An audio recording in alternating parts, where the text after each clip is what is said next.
Well, good morning, good afternoon, good evening, wherever you happen to be tuning in. I want to welcome you. This is Dr. Nick. Hope all of you have been having a fantastic day. And I'm coming to you live from the great state of Michigan. Actually, it's not so great of a state because we get too much snow, too much cold weather. I want to move to a warmer climate. But as long as I'm in Michigan, I shouldn't complain. All right, I want to talk to you today about Asperger Syndrome and transitions. Transitions are a bitch. I'm not going to lie to you. I'm 32 years old. They haven't gotten any easier with age. What makes transitions so darn difficult? And I'll tell you what makes them so difficult. They require adaptation, which is not something that we're very good at. We do not adapt easily to new environments. We like things to be the way we found them when we left them, and we don't like change. So that transitions involve flexibility. They involve a certain amount of blending in with the environment. Again, something that we're not very good at. Now, when does this become most evident in children? Well, in my opinion, going from an elementary school where there's one classroom all day long and maybe your specials like art and music and phys ed, to the middle school atmosphere where there are 7 classes in one day, and now you have a locker. So not only do you have your classes, but you got to go to your locker every single time in between classes, and you only have 4 minutes to do it. And you have that tricky thing with the lock where you got to put it on one number and another. I know it's easy for most people, but for people with Asperger's who have difficulties with fine motor skills, that can be very, very difficult. I've met a lot of individuals who have been tardy for their classes because they can't figure out that darn lock. So middle school involves a lot of transitions throughout the course of a day. And so it's a very, very sensitive time for a student who's beginning that year. It's really a big, big transition. I remember sitting with my guidance counselor in 6th grade, Mrs. Van Cannon, and I remember telling her, I want to go back to elementary school. I actually said that. I said, I don't like it here. I want to go back to elementary school. And, she kind of said, that's not the way it works, son. You can't go backward in life. You got to move forward. And so, I learned that as does every person with Asperger's. But the big transition from elementary school to middle school with multiple transitions throughout the course of a day gives that person just a little taste of what the adult world is like. Because in the adult world, there are many transitions. Getting up, taking a shower. Well, you have to do that when you're a kid, but when you're an adult, getting up, taking a shower, going to work.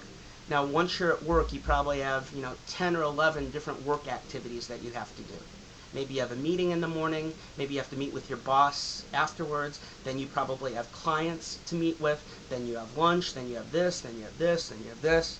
Then you get to go home. Oh, not quite. You got to pick up something at the cleaners, and after you pick up something at the cleaners, you got to pick up something from Blockbuster Video. And then you got to come home and make dinner, and then et cetera, et cetera, et cetera. All these transitions take a lot of energy out of us because, again, they require us to shift where we are mentally, where we are emotionally from one situation to another. And, I think there's this big myth that people with Asperger's don't have a lot of emotion. Nothing could be further from the truth. In my opinion, what's really going on is that people with Asperger's, their emotions run really deep. We may not always show it, but our emotions run deep. So that once we're in the middle of a situation, our attention is squarely focused on that situation. So that to shift gears, like you're shifting gears on a bicycle, to shift gears from that situation to another situation, such as going from the cleaners to the Blockbuster, even though the cleaners seems like it's not a very big deal and it's a mundane task, all our energy is focused on completing that task at the cleaners. And let me tell you what's going through my mind. Let me see, do I have enough money here? Okay, what do I say to the woman? Okay, let me mentally rehearse it. Hi, I'm here for my pant. All right, I did that well. All right, now here's the money. And okay, good.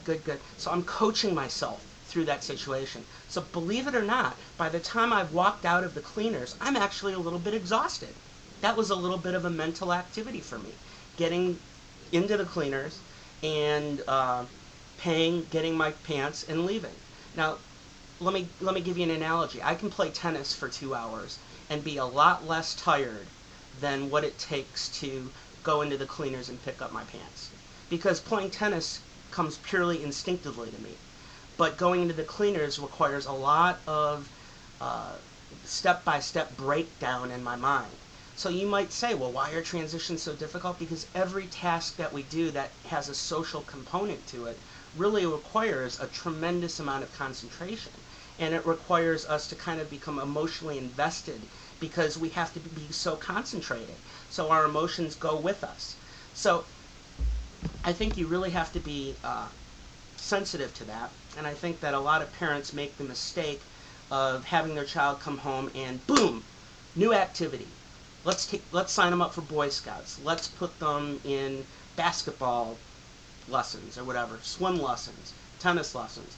And that's all well and good if your child is really, truly interested in those things. And if they like doing those things, then yeah. But don't do it for your own sake. That child may need to come home because he's gone through so many transitions throughout the course of that day. That child may need to come home and literally decompress for the next 30 minutes, an hour, maybe even 2 hours. And the child may decompress by stimming or by playing a certain video game. But they may need that. It's therapeutic for them, okay?